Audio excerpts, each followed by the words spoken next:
There is a fire inside you, a passion that could either burn wildly out of control or forge you into something unbreakable. You have power over your mind, not outside events, Marcus Aurelius once wrote. Realize this, and you will find strength. What if that strength could turn your passion into an unstoppable force? Stoicism isn't about extinguishing your emotions. It's about mastering them, directing them with clarity and purpose. This is where discipline meets desire, where resilience fuels bold action. Today, we're diving into how Stoic empowerment doesn't just tame your fire, it turns it into a weapon. How do the greatest thinkers in history channel their intensity without losing control? How can you harness that same power to make fearless moves in your own life? The answer lies in three pillars: unwavering focus, unshakable calm, and relentless forward motion. Let's break them down. The Stoics had a radical take on passion, one that flips modern obsession with raw emotion on its head. Think of it like this: a wildfire destroys indiscriminately, but a forge transforms raw metal into something sharp, precise, purposeful. That's the Stoic difference.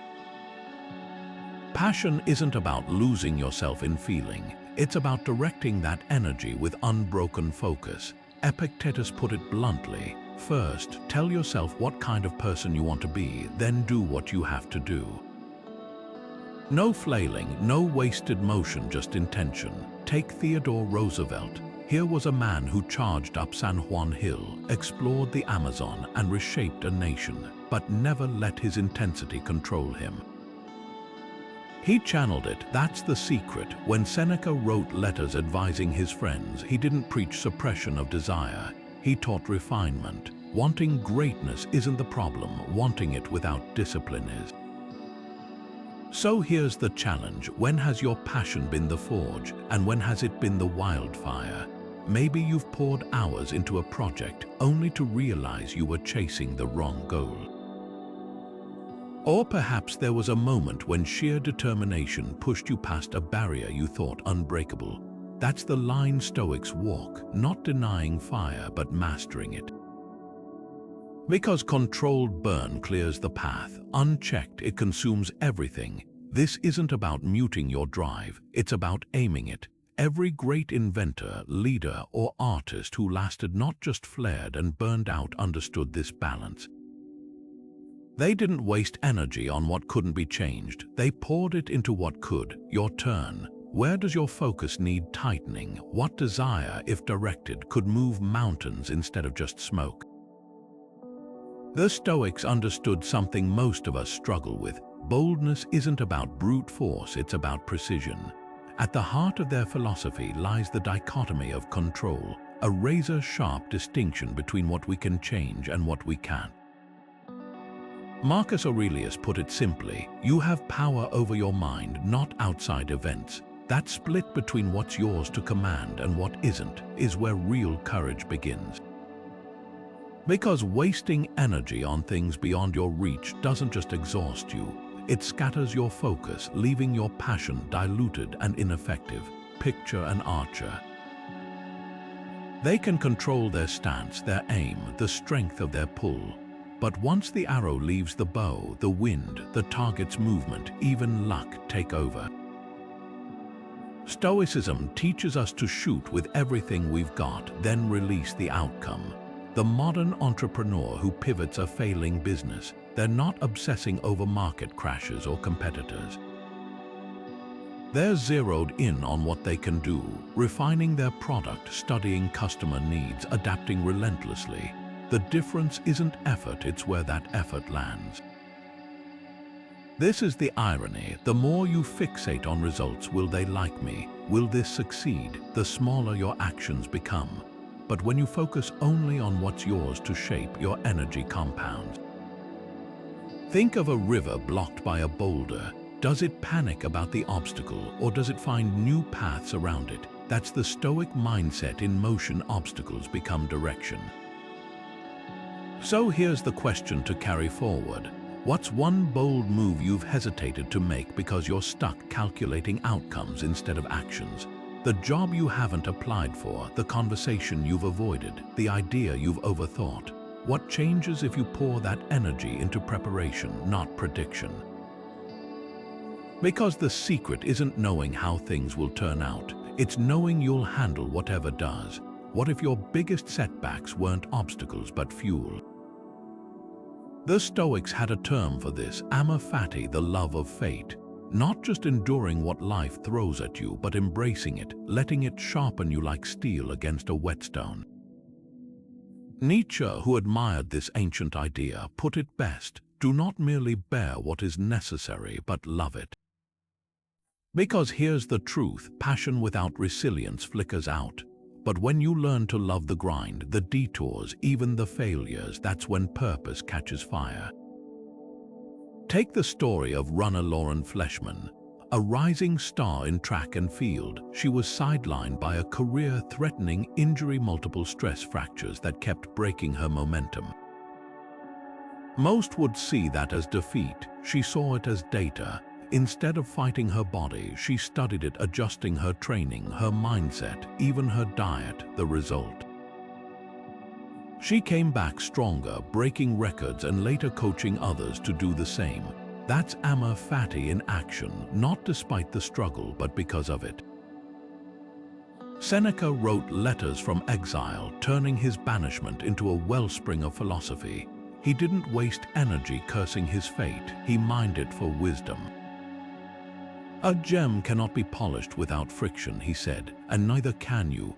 Every rejection, every delay, every wrong turn, they're not roadblocks. They're part of the path, sculpting your focus, testing how badly you want what you say you want.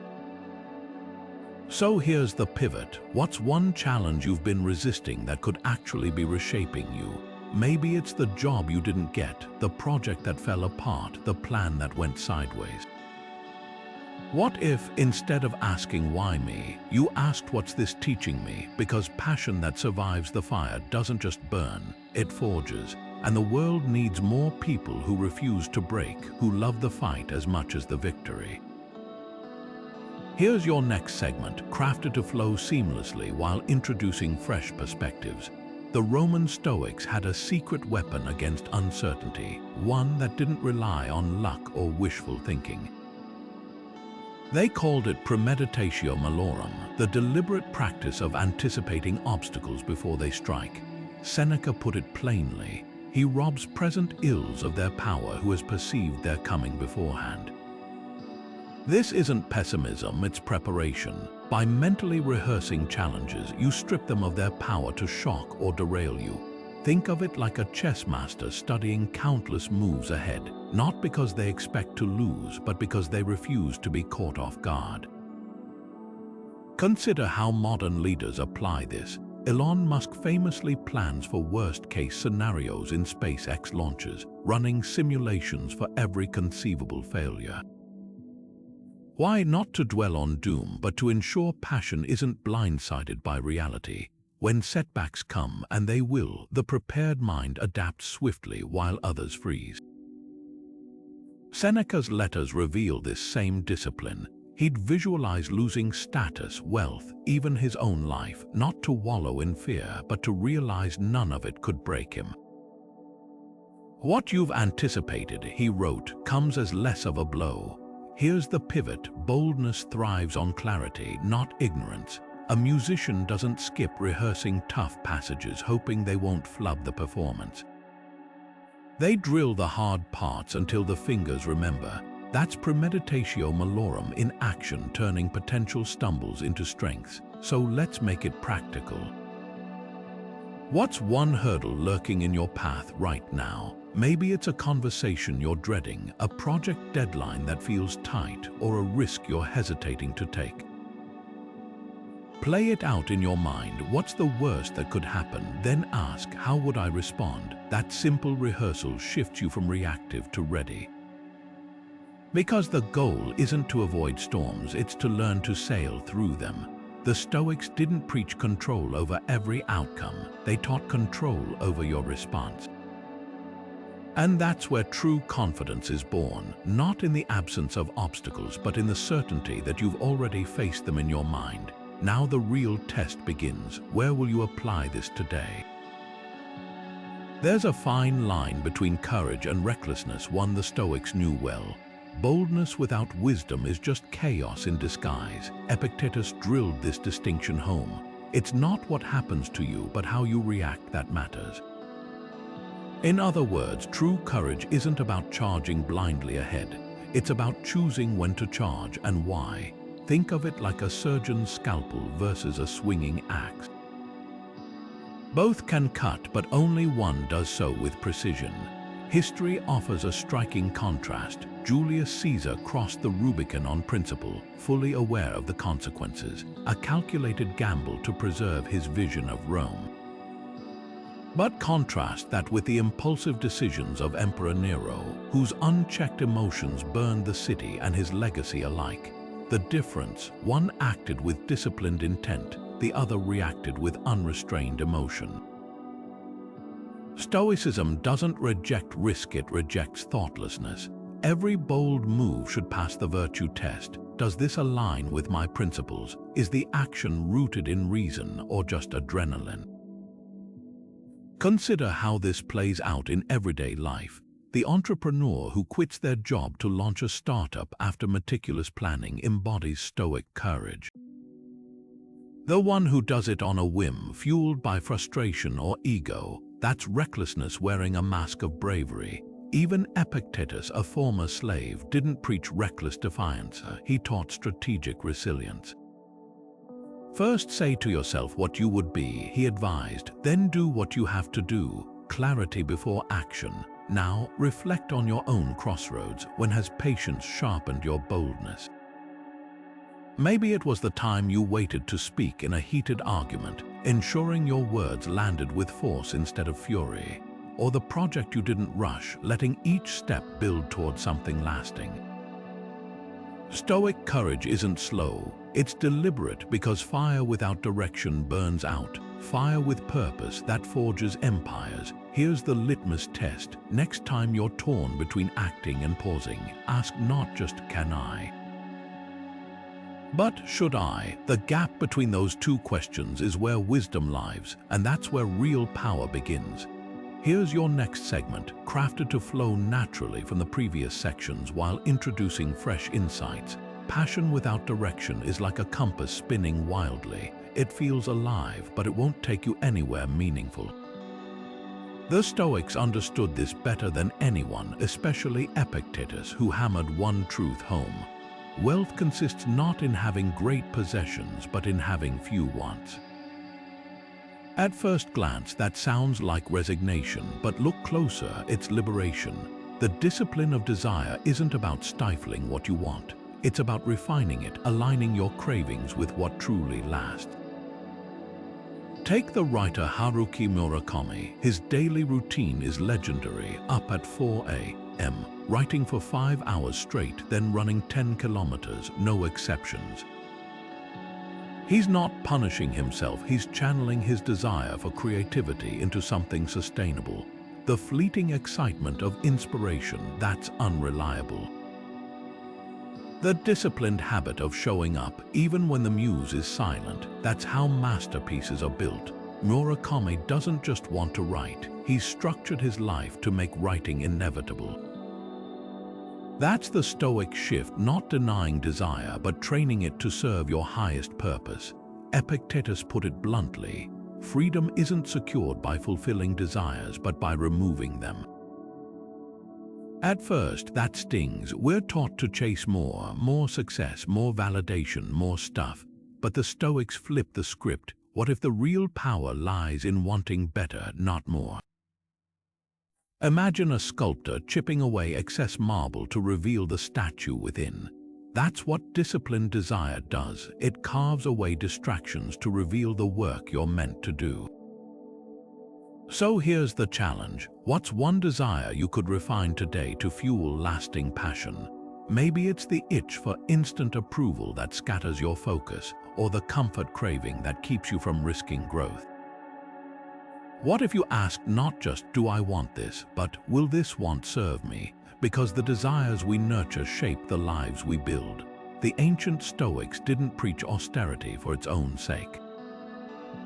They championed it as a tool to clear the noise so the signal of purpose comes through. Your turn. What signal are you amplifying? Here's your next segment, crafted to flow seamlessly while introducing fresh perspectives with dynamic energy. The sharpest minds in history had a habit of starting their days not with chaos but with stillness. Picture Marcus Aurelius, ruler of Rome, rising before dawn to write in his journal. When you wake in the morning, tell yourself, the people I deal with today will be meddling, ungrateful, arrogant. But I've seen the beauty of their true nature, and none of this can touch me. That quiet moment of clarity wasn't just reflection, it was the ultimate productivity hack. The Stoics called it prosauch, a laser-like attention to the present that cuts through distractions before they steal your fire. Modern science backs this up. Studies on flow states those moments when a musician loses themselves in a performance, an athlete moves without thinking, or a coder solves problems in a trance show one common thread: total absorption in the now. That's prosauch in action. It's not passive mindfulness, it's active focus, the kind that turns scattered passion into concentrated power. But here's the catch: distractions don't just steal time, they dilute intensity.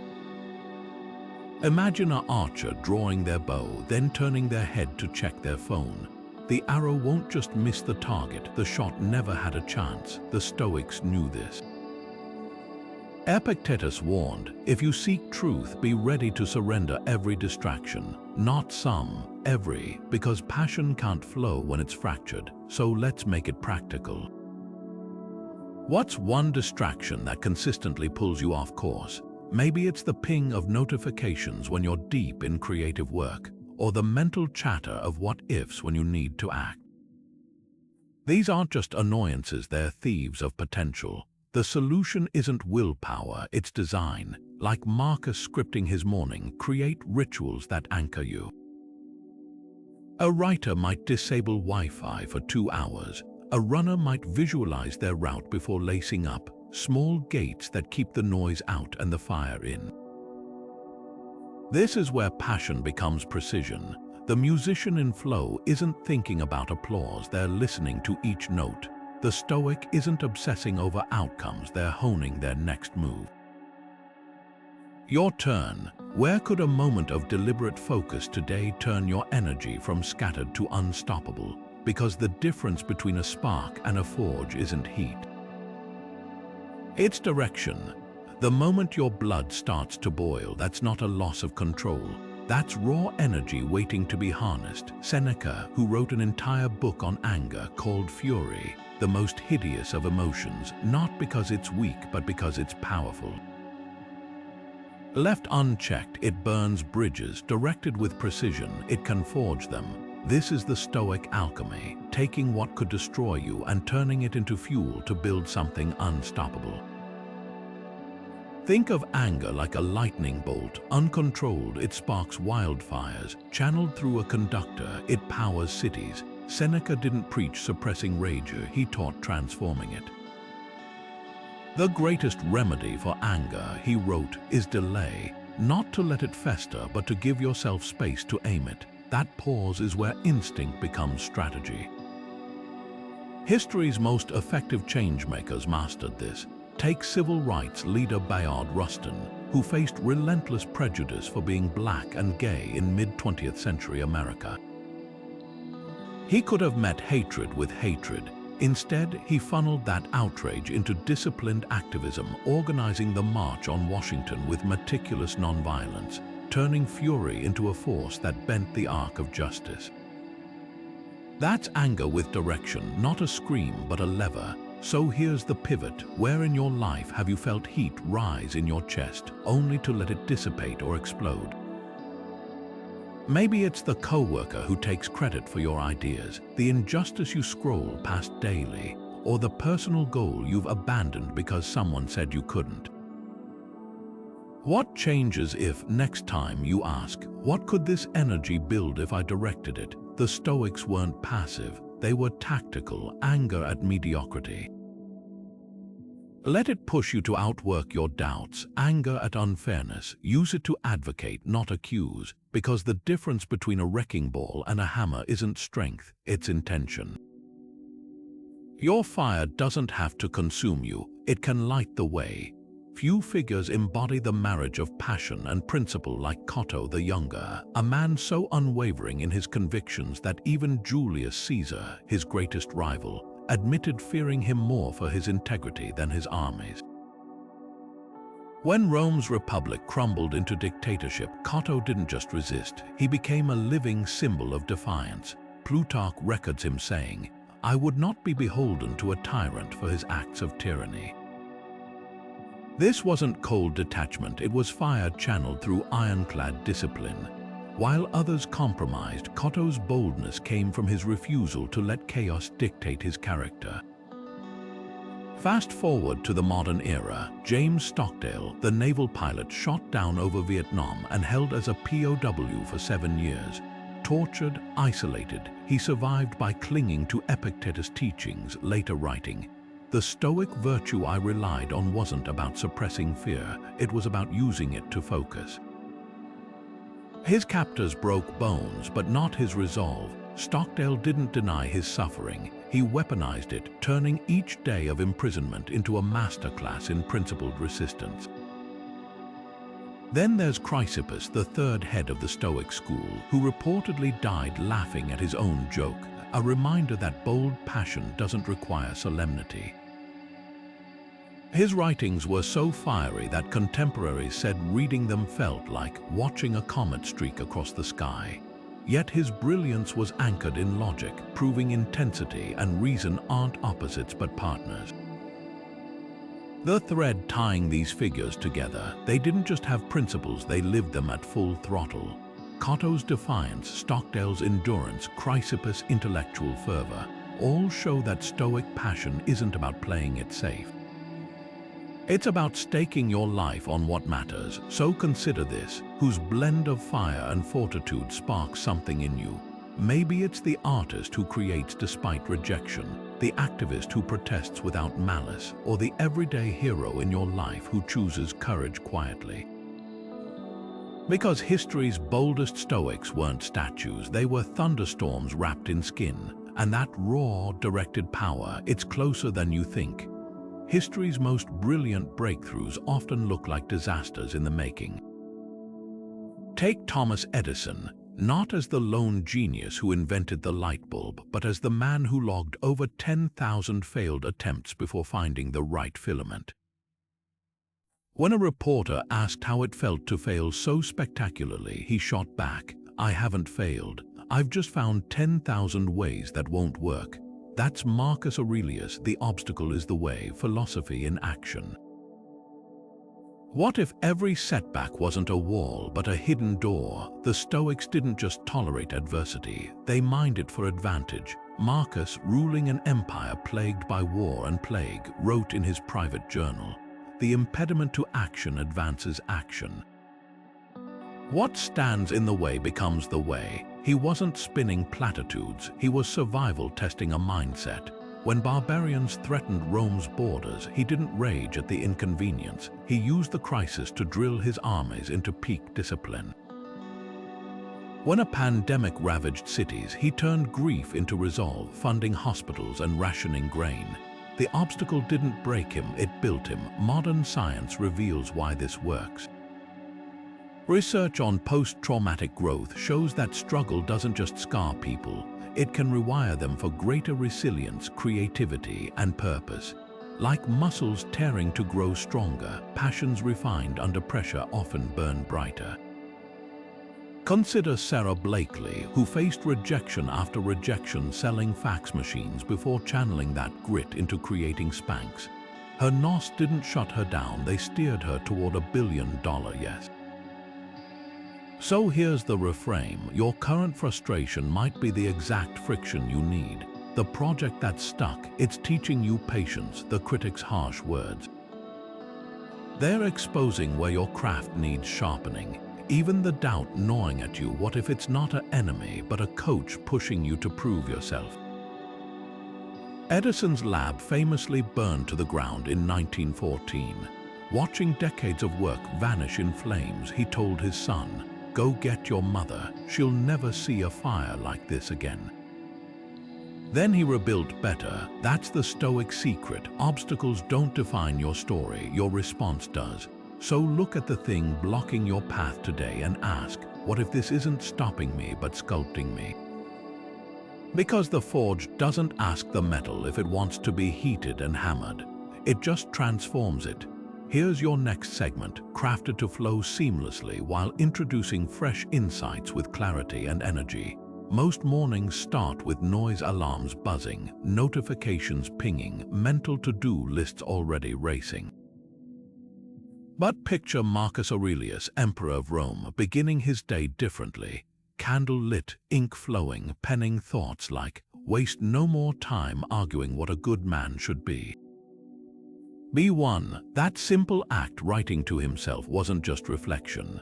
It was a whetstone sharpening his purpose. Stoic journaling doesn't just document your thoughts, it tests them, turning vague passions into precise blueprints for action. Modern research uncovers why this works. Studies on expressive writing show that putting emotions on paper reduces their chaos, like untangling knotted threads. A CEO facing a high-stakes decision might jot, "Is this move driven by fear or vision?" That single question forces clarity. Marcus didn't journal to vent, he wrote to align, asking himself daily, "Am I acting as the person I claim to be?" No fluff, no self-deception, just raw accountability. So how do you start? Try this prompt. What's one desire that keeps resurfacing, and what's stopping me from pursuing it? Be brutal. Maybe it's the business idea you've sidelined for someday, or the hard conversation you've avoided. The act of writing strips away excuses, leaving only the core truth. Like a sculptor chiseling away marble, each sentence reveals the shape of your real intentions. Consider the executive who journals before major decisions, mapping pros and cons not just for outcomes but for values. Does this acquisition reflect our mission or just our ego? That's Stoic journaling in action, using ink to separate signal from noise. Your turn. Grab a pen and answer this. What's the boldest step I'd take if no one were watching? The answer might surprise you because the page doesn't judge, it only reflects, and in that reflection you'll find the fire you've been waiting to unleash. The blank page is the ultimate mirror, one that shows not just who you are but who you could be. The Stoics knew this. Now it's your turn to write the next chapter. Imagine waking up tomorrow to find the very thing you've been taking for granted, your health, your job, even the people you love, suddenly gone. That sharp, stomach-dropping feeling. That's the power of negative visualization, a Stoic practice Seneca called rehearsing misfortune, not to dwell on fear, but to awaken gratitude and urgency. Set aside a certain number of days, he wrote, during which you shall be content with the scantiest food, the poorest clothing. Then ask yourself, is this really the condition I feared? Here's why it works. Our brains are wired to adapt to good fortune. That promotion you fought for, within months it feels routine, the relationship you cherish. It's easy to coast. Negative visualization jolts us out of complacency by flipping the script, not by losing what matters, but by pretending we could. A study in psychological science found that people who mentally simulated losing their partners reported higher relationship satisfaction, not because they wanted to lose them, but because they remembered why they couldn't bear to. Take the near-miss accident that reshaped author Tim Ferriss's life. After his car spun out on an icy road, narrowly avoiding a fatal crash, he asked himself, if I died today, what would I regret not doing? Within a year, he'd left his unfulfilling job to write the 4-hour workweek. The threat of loss didn't paralyze him, it clarified him. So let's make this practical. Close your eyes for 5 seconds and picture one thing you rely on: your career, your creativity, a person, vanishing tomorrow. Feel that ache, now open them. That visceral reaction isn't just pain, it's a compass pointing to what truly fuels you. The Stoics weren't morbid, they were master alchemists turning imagined losses into present moment fire. Because passion isn't just about chasing more, it's about recognizing what you already have before life reminds you the hard way. What project, conversation, or leap would you take today if you knew it might not wait? The answer doesn't just reveal your priorities, it demands your action. Epictetus once warned his students, "You are the average of the 5 people you spend the most time with." Not because you become identical to them, but because their standards carve grooves in your mind, shaping what you tolerate and what you dare to pursue. The Stoics didn't champion solitude. They practiced selective communion, surrounding themselves with those who sharpened their virtues like steel against stone. This isn't about networking for advantage. It's about cultivating a tribe that turns your sparks of passion into unquenchable flames. Take the Inklings, that legendary Oxford group where C.S.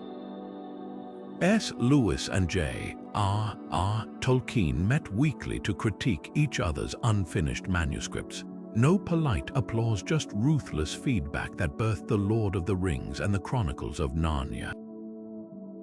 Their rule: no one gets a free pass. That Stoic partnership in action. Alliances where comfort is sacrificed for growth, where peers don't just cheer your ambitions, they hold you accountable to them. Science confirms this. A Harvard study tracking career trajectories found that people with deliberately curated professional circles, those who sought out challenges over yes men, achieved 58% higher success rates in reaching bold goals. Not because they had better connections, but because their inner circle normalized courage. Like Seneca exchanging letters with Lucilius, these relationships turn philosophy into lived action. Now audit your own influences. Who falls into these 3 categories? The anchors who cling to your ankles with cynicism, the bystanders who nod politely but never push you, and the catalysts who force you to level up. Epictetus' advice was brutal but liberating. If your companion is dirty, you'll get dirty too, no matter how clean you are. That doesn't mean cutting people off, it means prioritizing those whose presence makes your best self inevitable. Consider the story of a tech founder who credits her mastermind group for her company's explosive growth.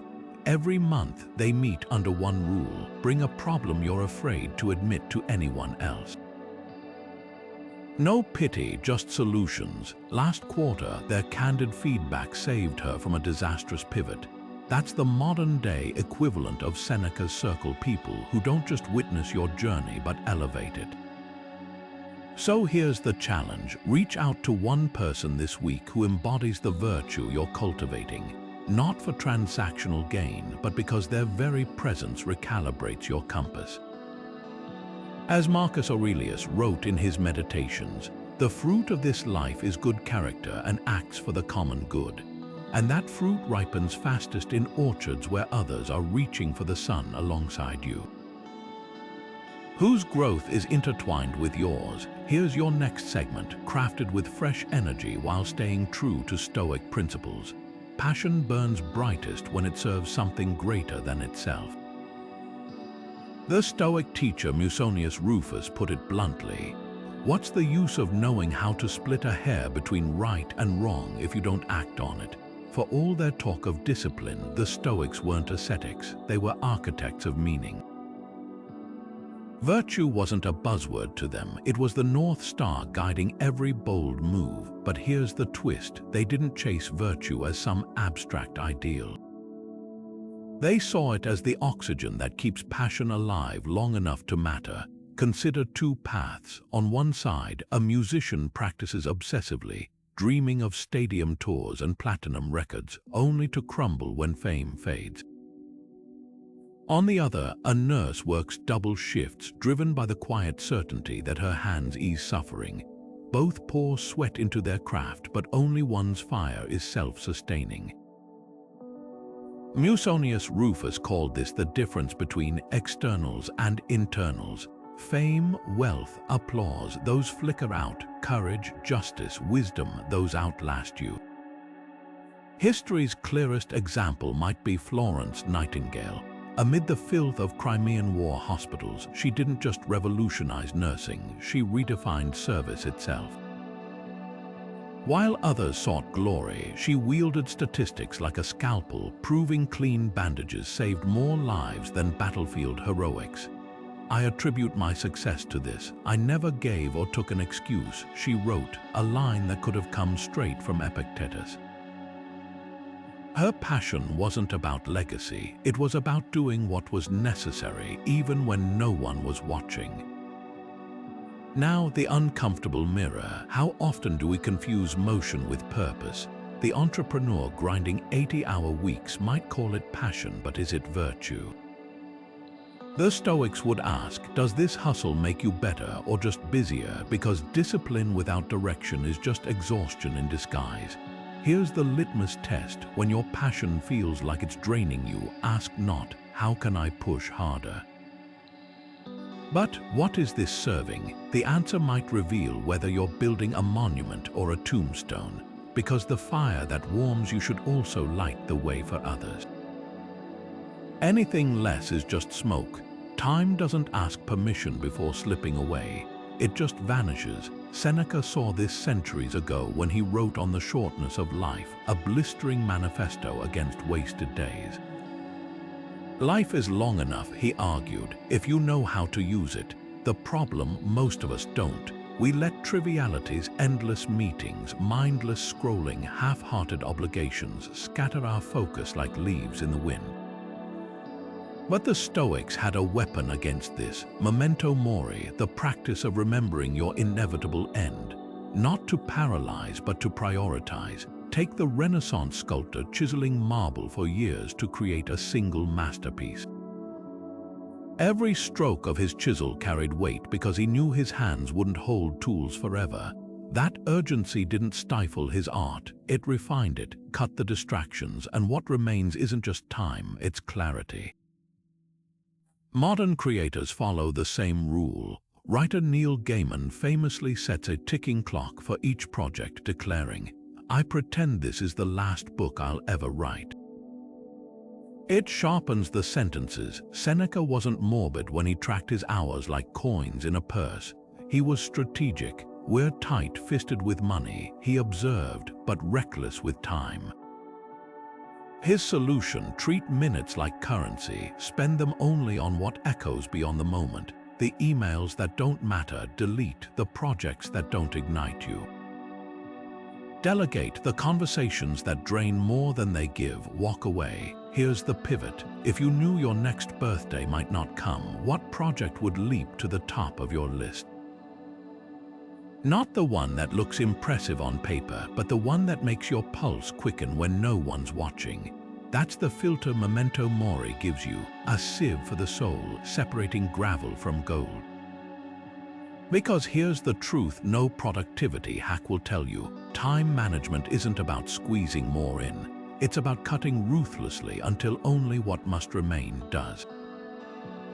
The artist who finishes her life's work didn't find extra hours. She burned the trivial for fuel. Your turn. What's worth burning for? Perfection isn't just impossible, it's paralyzing. The Stoics knew this better than anyone.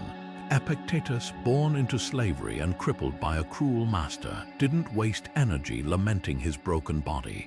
Instead, he declared, lameness is an impediment to the leg, but not to the will.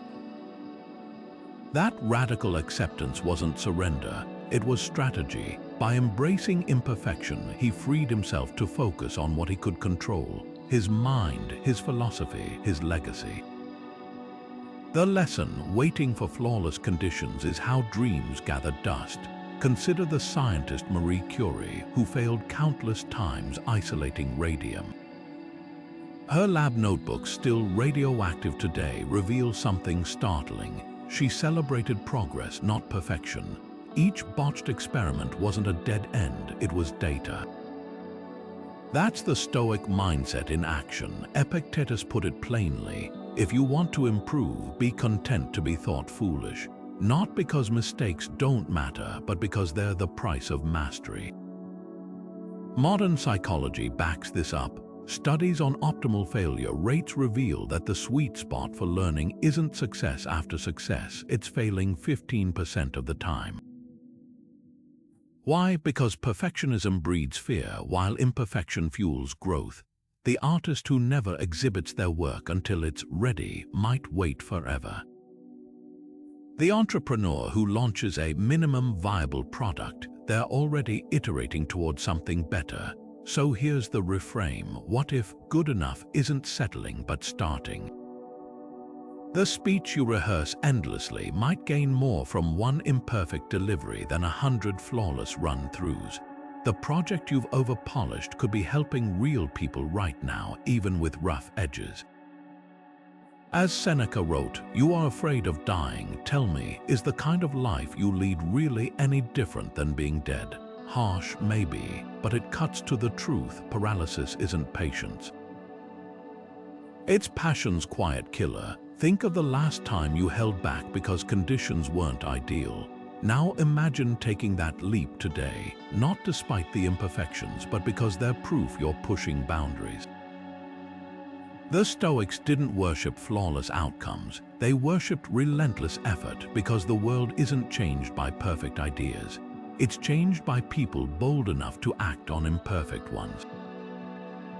Where could you trade polish for progress right now? Sometimes the most Stoic move isn't more preparation, it's pressing publish, ship, or speak while your fire still burns bright. Cleans, the second leader of the Stoic school, wasn't just a philosopher, he was a boxer. By day, he trained his body to endure. By night, he sharpened his mind to reason. To him, the two weren't separate pursuits but different sides of the same coin. Just as there are two things to train, the body and the soul, he wrote, so too are there two kinds of weakness, one of the flesh, the other of the will. His point: physical discipline isn't just about strength. It's about building the stamina to keep your principles alive when fatigue tries to kill them. Picture a boxer in the 12th round, gloves heavy, lungs burning. What keeps them standing isn't just muscle memory, it's the refusal to let their body dictate their spirit. That's Stoic fitness in action. Every drop of sweat is a vote for resilience. Every skipped dessert a rehearsal for saying no to distractions that don't serve your purpose. The rigor of the gym becomes a classroom for the mind, showing up when motivation fades, pushing past the voice that whispers enough. Modern science echoes this ancient link. Neuroscientists find that regular physical exertion doesn't just build muscle, it rewires the brain for grit. A study in medicine and science in sports and exercise showed that runners who pushed through discomfort in training developed greater mental resilience under stress. Their bodies weren't just stronger, their minds became harder to break. So here's the pivot: how you treat your body shapes how your mind shows up for life's fights.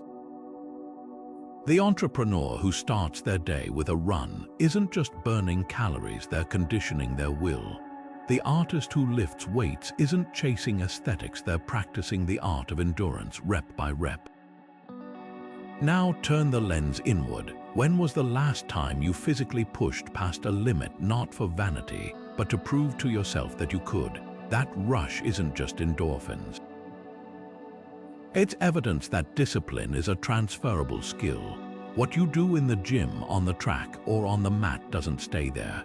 It seeps into your decisions, your focus, your ability to stand firm when life throws its hardest punches.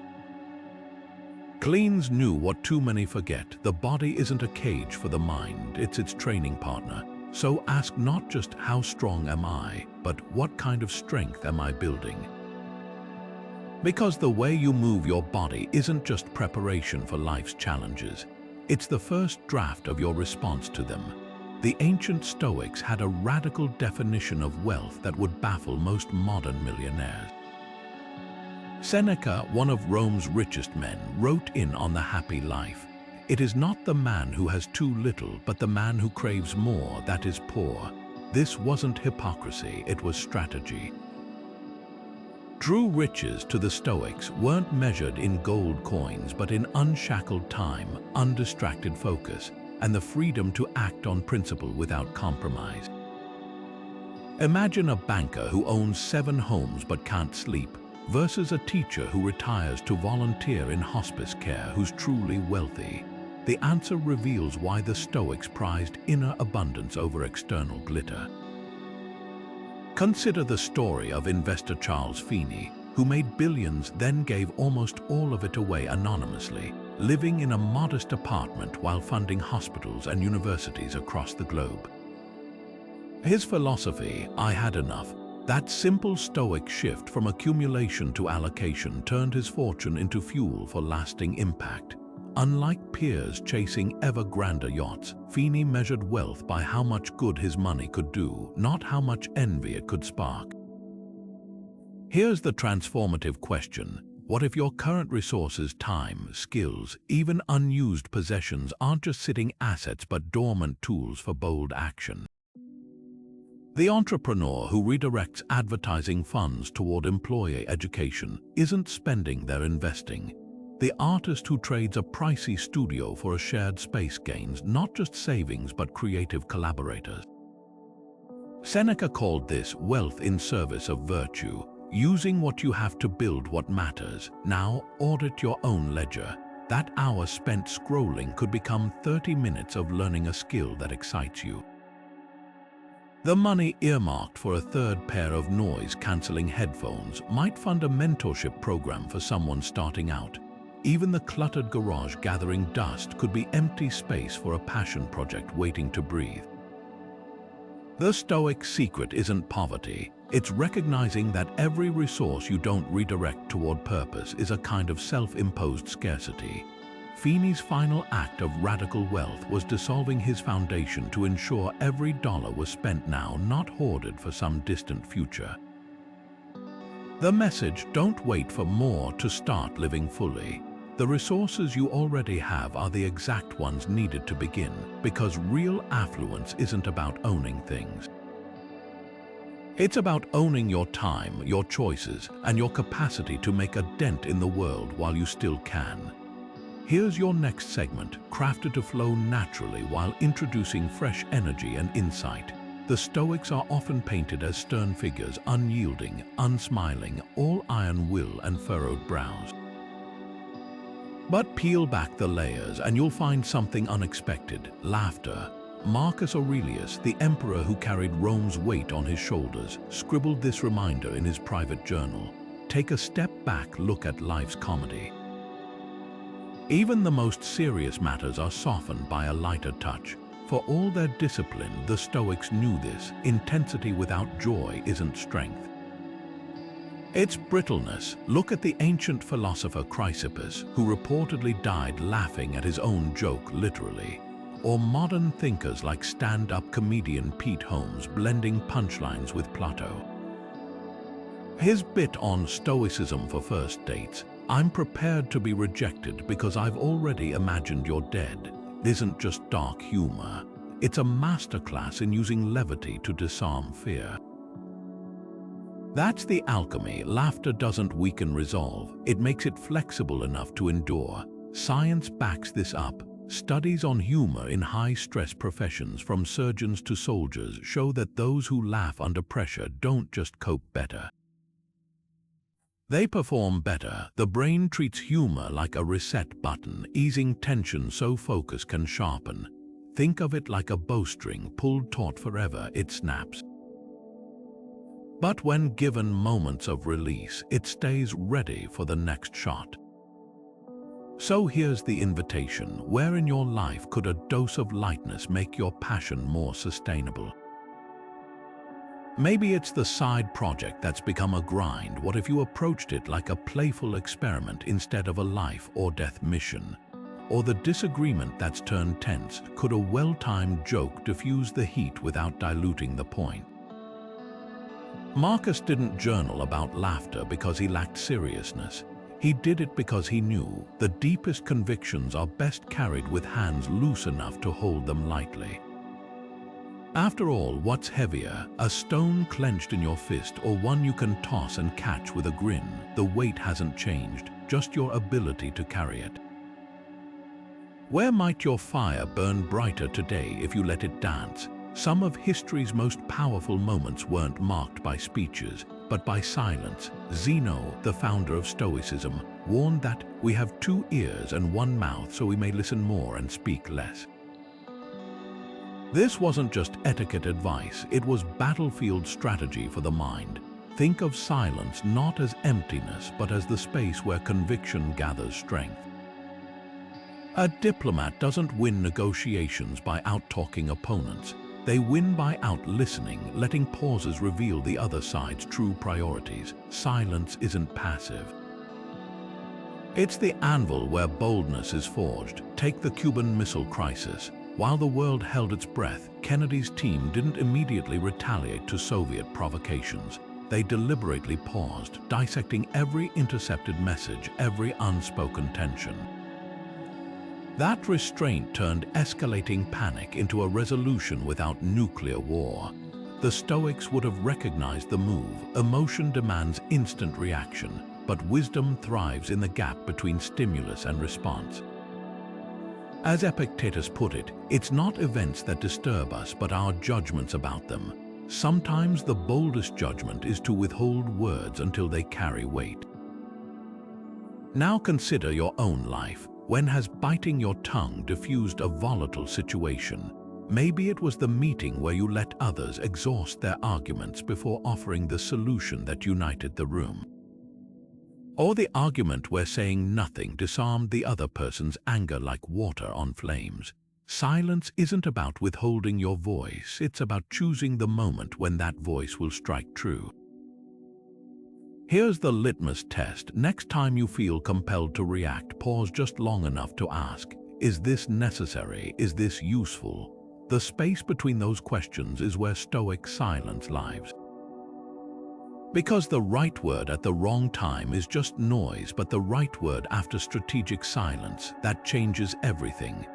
Great rulers aren't remembered for the power they wielded, but for the character they modeled. Marcus Aurelius, facing rebellion and plague while leading Rome, scribbled this reminder: waste no time arguing what a good leader should be one.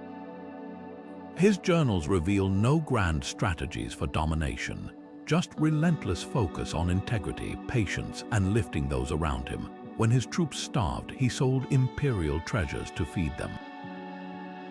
When senators schemed, he met them with reason, not retaliation.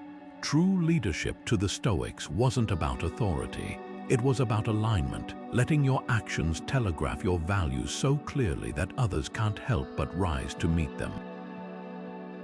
Consider the high school teacher whose classroom becomes a sanctuary for struggling students. She doesn't preach resilience, she embodies it, grading papers late into the night, celebrating small victories, staying calm when chaos erupts. One former dropout, now a college graduate, recalls, "She treated me like I was already who I could become." That's Stoic leadership in its purest form, seeing potential in people before they see it themselves, then holding space for them to grow into it. Marcus called this the art of living with others, where influence flows not from title but from trust. Modern psychology confirms this ancient wisdom. Research in organizational behavior shows that teams mirror their leaders' emotional regulation, a phenomenon called emotional contagion. When a manager stays composed under pressure, their team's problem-solving skills improve by 40%. When they crumble, so does morale. The Stoic leader understands your energy isn't just your own, it's the atmosphere your people breathe. Now turn the lens inward. Who watches you for cues on how to navigate uncertainty? Maybe it's a younger colleague absorbing your work ethic, a child noticing how you handle setbacks, or even strangers in online communities where you share insight.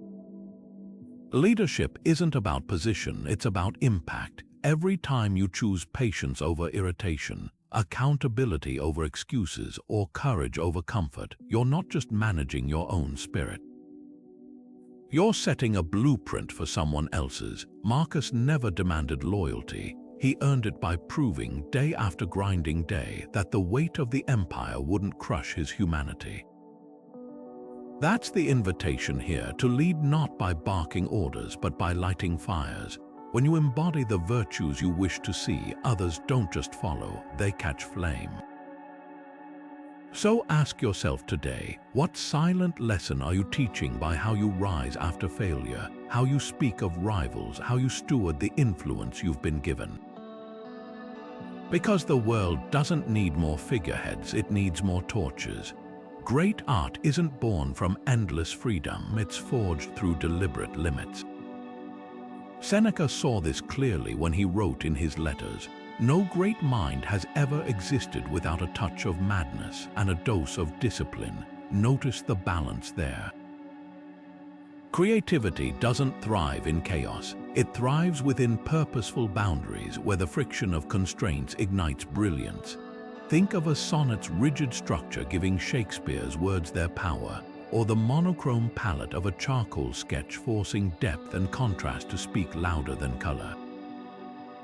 The Stoics understood this paradox. True boldness emerges when you embrace limits as your allies, not your enemies. Take the Renaissance painter Caravaggio, a man whose turbulent life mirrored the dramatic contrasts of his canvases. Though hardly a Stoic by temperament, his artistic process embodied their principles. He worked with brutal efficiency, often painting directly onto the canvas without preliminary sketches, a technique called alla prima. This wasn't recklessness, it was mastery through constraint. By removing the safety net of endless revisions, he forced himself to commit to each bold brushstroke with unshakable focus. The result, paintings that still vibrate with raw intensity 4 centuries later. Modern creators echo this wisdom. Composer Igor Stravinsky famously said, "The more constraints one imposes, the more one frees oneself." His groundbreaking ballet, The Rite of Spring, used jarring rhythms and dissonant chords, rules he set for himself, to shatter musical conventions. Constraints didn't cage his creativity, they gave it teeth. Even today, writers using tools like AI-assisted editing don't rely on algorithms to replace their voice. They use them to refine it, turning the friction between human intuition and machine precision into something neither could achieve alone. So here's the pivot. What if your creative struggles aren't a lack of inspiration, but a lack of limits? The blank page terrifies because it offers infinite possibilities. But what happens when you give yourself a frame? Try this next time you're stuck. Impose one arbitrary rule. Write a poem using only single-syllable words. Paint with a palette knife instead of brushes. Compose a melody using just 3 notes. You might discover, as Seneca did, that creativity isn't about waiting for the muse. It's about building a cage sturdy enough to catch her when she arrives. The Stoic artist doesn't resent boundaries, they sculpt with them, because the fire of imagination burns brightest when it has walls to reflect against. Where could you build those walls in your own craft? The most transformative journeys aren't about running from something, they're about moving toward a new way of seeing. Musonius Rufus, the Stoic teacher who was exiled to a barren island, didn't waste his time lamenting his surroundings. Instead, he turned gravel into a classroom, telling his students, "Every place is an opportunity for virtue if you're willing to learn from it." That radical shift from seeing travel as escape to seeing it as education is where real growth begins. Consider the philosopher Pyrrho, who joined Alexander the Great's expeditions to India. He didn't just collect souvenirs, he absorbed entirely new philosophies, encountering Buddhist ascetics whose practices mirrored Stoic detachment. Those cross-cultural insights reshaped his thinking, proving Musonius right. Exploration isn't about changing your location. It's about letting locations change you. Modern science confirms this. Psychologists call it place attachment, the way unfamiliar environments rewire our brains by forcing us out of autopilot. The entrepreneur who volunteers in a Nepalese village might return with sharper problem-solving skills. The artist who sketches in a bustling market absorbs rhythms that later infuse their work. Even the daily commuter taking a different route notices details that spark fresh ideas. The lesson: growth doesn't require a passport, just curiosity. So here's the refrain: what if your next trip, whether across oceans or just across town, wasn't about checklist tourism, but active discovery? The Stoics would ask, what can this place teach me about resilience? About simplicity, about human nature. A desert isn't just sand, it's a lesson in endurance. A crowded subway isn't just noise, it's a study in patience. Think of the last time a new environment shifted your perspective. Maybe it was the quiet of a hiking trail that clarified a decision, or the energy of a foreign city that dissolved a fear. Musonius challenged his students to find philosophy in every landscape. Your turn. Where could you look next, physically or mentally, to stretch your vision further? Because horizons don't expand on their own, we widen them by stepping toward them. There's a profound moment in every parent's life when they realize the lessons we teach aren't just instructions, they're the tools our children will use to rebuild themselves after life knocks them down. Epictetus, who taught students out of a simple wooden porch in ancient Greece, put it bluntly: don't handicap your children by making their lives easy. That might sound harsh, but here's the Stoic twist: it's actually an act of love. Preparing a child for the world doesn't mean shielding them from every storm. It means giving them an inner compass so they can navigate when you're no longer there to hold the map. Consider the tradition of one modern family who turns dinner tables into classrooms. Every Sunday, they debate philosophical questions, not just academic theories, but real-life dilemmas. Is it braver to stand up to a bully or walk away? How do you keep trying when you've failed 5 times? The parents don't hand out answers, they guide the conversation, letting their children wrestle with complexity. Over time, those kids develop something rare: the ability to think clearly under pressure, to separate what they can control from what they can't. That's Stoic parenting in action, not raising soldiers but equipping explorers. Research backs this approach. Studies on autonomy, supportive parenting show that children encouraged to solve problems independently, rather than being handed quick fixes, develop higher resilience and creativity. Like a muscle, resilience strengthens when tested. The Stoics knew this intuitively. Seneca wrote letters to his mother, Helvia, not to comfort her with platitudes during his exile, but to remind her: a tree grown in a sheltered valley may look lush, but it's the one battered by winds that develops roots deep enough to survive earthquakes. Now reflect on your own legacy. What's one bold lesson you'd want someone you mentor to carry like a torch? Maybe it's not just work hard, but fall in love with the effort, not just the outcome. Not be kind, but kindness is a strength that never weakens you. The goal isn't to craft perfect lives for those who come after us, it's to arm them with the wisdom to craft their own. Because the greatest inheritance isn't wealth or safety, it's the quiet confidence to say, I've been taught how to think, not what to think, and that makes me unbreakable. What will your teachings forge? Here's your next segment, crafted to flow seamlessly while introducing fresh insights with clarity and energy. Imagine Seneca trying to write one of his famous letters while constant notifications ping from his smartphone. The thought almost feels absurd, yet that's exactly the battle we face today. 2,000 years ago, the Stoic philosopher complained about crowds and chatter as distractions. Now our interruptions come packaged in sleek screens, engineered to hijack attention. But here's the twist: Stoicism doesn't reject technology, it rejects mindless consumption. The goal isn't to live like an ascetic, it's to wield tools with the same precision a blacksmith uses a hammer. Take the modern writer who blocks social media apps during her morning creative window. She's not resisting progress, she's applying Seneca's advice to associate only with those who improve you to her digital environment. Every silenced notification is a vote for depth over distraction, for crafting sentences that outlast the dopamine hit of a like. Studies from the University of California, Irvine reveal it takes 23 minutes to refocus after a single interruption. That's not just lost time, it's stolen potential.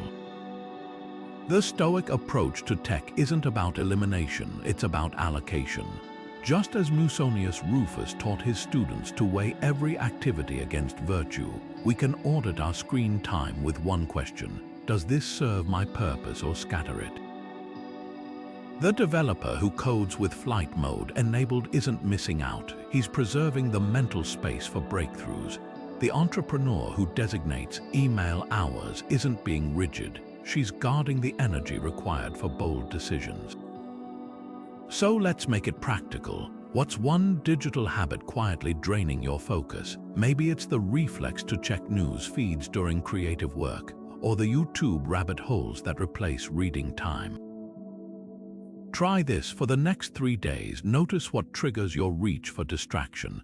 Is it boredom, avoidance, the itch for novelty? Awareness alone begins rewiring the habit. Because every minute reclaimed from digital noise is a minute reinvested in what ignites you. Seneca warned that life is long if you know how to use it. In our age, that means recognizing technology as neither villain nor savior, but as clay. Mold it deliberately, and it becomes the scaffold for mastery.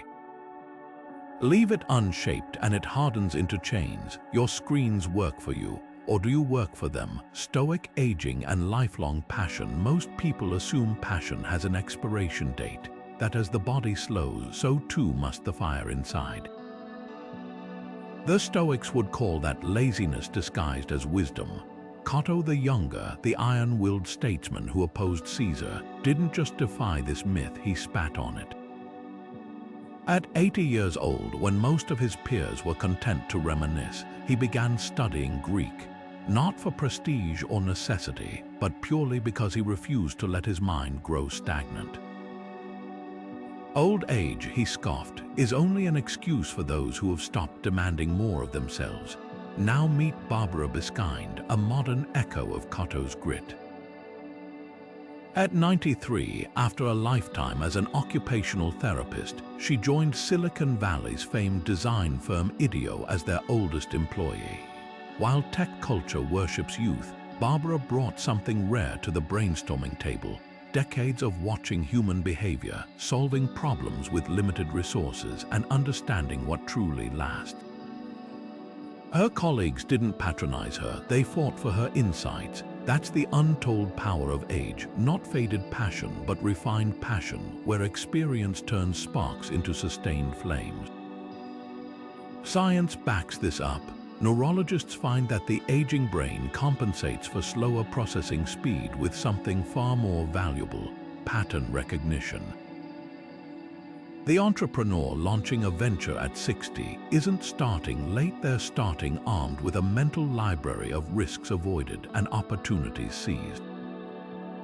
Even creativity, often wrongly tied to youth, peaks differently across fields. Poets may blossom young, but architects and philosophers often produce their masterpieces past 60.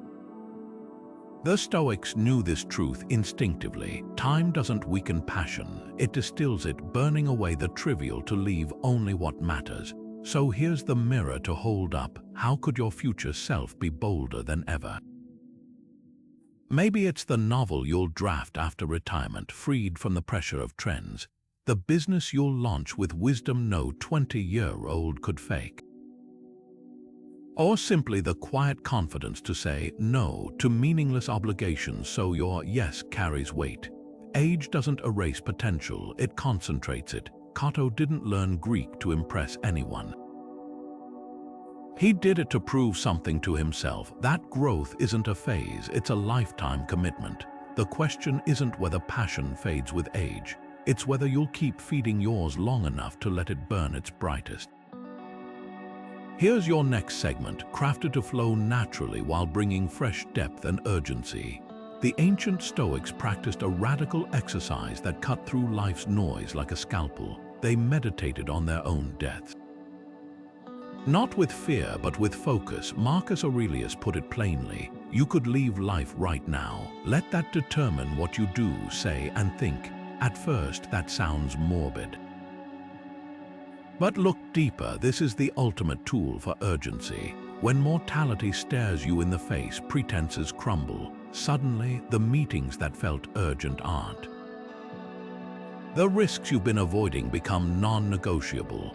Death meditation isn't about despair, it's about clarity.